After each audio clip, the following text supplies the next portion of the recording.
What's up, trainers? It got a little hot earlier today, so we decided to take a little nightly stroll and play Pokemon Go. We're out here in downtown Downey, so we're gonna walk around, check out the Pokestops, see what kind of Pokemon we find, and we also got a lot of interesting news from San Diego Comic-Con, so we're gonna be going over that. Walk with us.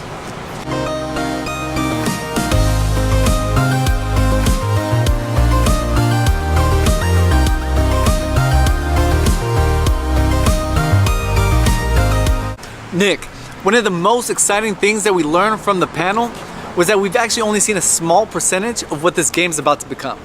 We already know that things like trading and future generations of Pokemon are coming, but this also opens up the possibility for a lot of things that people have been asking for, like battles, in-game chat, or even notifications. Speaking of notifications, there was an app released today called Notify, and it sends you notifications of the Pokemon that are nearby without having to have the Pokemon Go app open. And the way that it works is you go in and you select which Pokemon you want to receive notifications about. This is cool because this is something that we kind of expected would be a feature of the game to begin with, but I have a few issues with the way it works. First of all, it doesn't let you set a maximum distance for notifications, so it's telling me about Pokemon that are 1,000 meters away. I'm not going to go track those down. The way that I want to use it is I want it to notify me of Pokemon within 50 meters or spawning distance, so I can know that if I open my app at that exact moment, a Pokemon will appear. The other issue I have is that it's like Pokevision in that when you click on a notification, it tells you exactly where that Pokemon is. Again, this feels like cheating to me, and I'm not going to use it that way.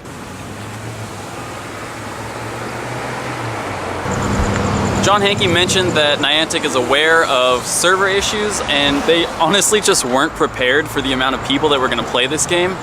They really just underestimated the immensity of the Pokemon world. He also talked about the 3-footprint glitch that's within the game. He understands that it's an issue and it is being fixed.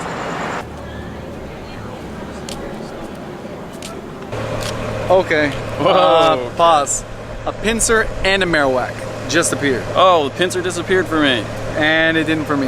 Oh, it did. We're too slow. It did for me. I can't even hit the Marowak.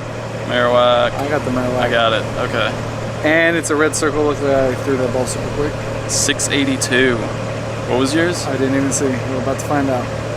In a Pokeball. Oh. I'm gonna try a Pokeball too. Maybe I'm too cocky. Maybe I'm too cocky. Let's see. I missed my Wurzel. He's about to miss his Marowak. 955. Nope. Can't get it. 955 on yours? Yeah. 955 and you caught it in a Pokeball. Mine's 682 and I'm going for the Ultra.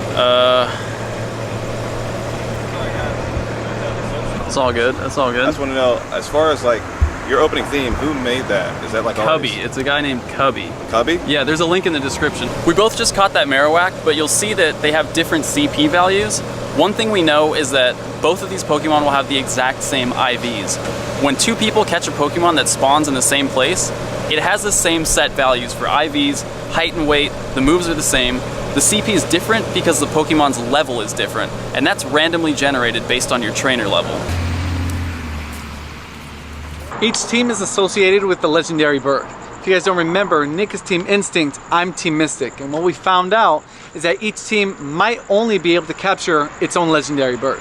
Another thing we learned is that teams are going to become more important in the game, which is good because right now I feel like all they're doing is make people fight over colors. Yeah, Legendaries and Ditto are the only Pokemon that haven't been caught yet. John Hanke let us know that they're coming, we just don't know when or where. Niantic, I think, is waiting on the global release of the game before talking any more about it. When it comes to Ditto, there's a lot of interesting theories about how you might find it. One of our favorites is that it might be disguised as one of your Pokemon, and that you can find it by tapping on the Pokemon, and you'll hear Ditto's cry instead. In one of our earliest episodes, we predicted that certain well-known spots would be Pokemon centers. Now, John Hanke had let us know that certain Pokestops might be able to be turned into Pokemon centers. This goes back to something he said earlier about Pokestops becoming more customizable. We already have lore modules that we can add to a Pokestop, but there might be different upgrades that we can add in the future, including a Pokemon Center module. So we've done a lot of walking, and we decided to put a little pit stop here because there's two Pokestops and one lure activated. And I've already got 4 Pokemon appearing on my screen. This is crazy. One of my friends works in the office right behind us. What's up, Blake? and he just farms these Pokestops all day. He says there's lures going on all the time because Portos is like the crazy busiest place in Downey. I got a 10 CP Doduo. Don't let the weak guys get away. It's free experience points that your character can be getting. You can always transfer them out. No Pokemon is worthless. Don't let anyone tell you otherwise. That's also true. Sandshrew, double Sandshrew. Oh, Tauros, I'm coming for you. 2 Sandshrews, 1 lure. 2 Sandshrews, dang. I already got a Sandslash though. I still don't have a Sandslash. I had enough to evolve one. I have enough right now, and I'm gonna evolve my Sandshrew, my first one that I caught. So we've been sitting here like 3 minutes, and we just caught, what, 8 Pokemon maybe? Honestly, around there. It's crazy. I would guess that this exact location has the most cellular activity during the day in all of Downey, because there's always a line out the door whenever this place is open. And for all you guys who continue to ask what that blue circle behind your Pokemon is, it's your recently caught Pokemon. So we just caught a whole bunch, and we'll be able to know which ones are the most recent by that blue background. That's it. That's all it means. Thanks for joining us on our little night stroll. I hope you guys are as excited as we are for some of that Comic-Con news. And just as always, if you guys have any questions, make sure to leave them in the comment section. We work really hard to make sure we answer everybody. We'll see you guys in the next episode. Now let's talk about using the Pokédex to find a Pokemon you're looking for. First, you're going to choose the species. I'm looking for Onix today. Beyond just a map, the app gives you a ton of useful information, including typing, base stats, possible movesets, and even the different CP levels that trainers have encountered the Pokemon at in the wild. When you expand the map, you can zoom in or out to find more specific locations for the Pokemon.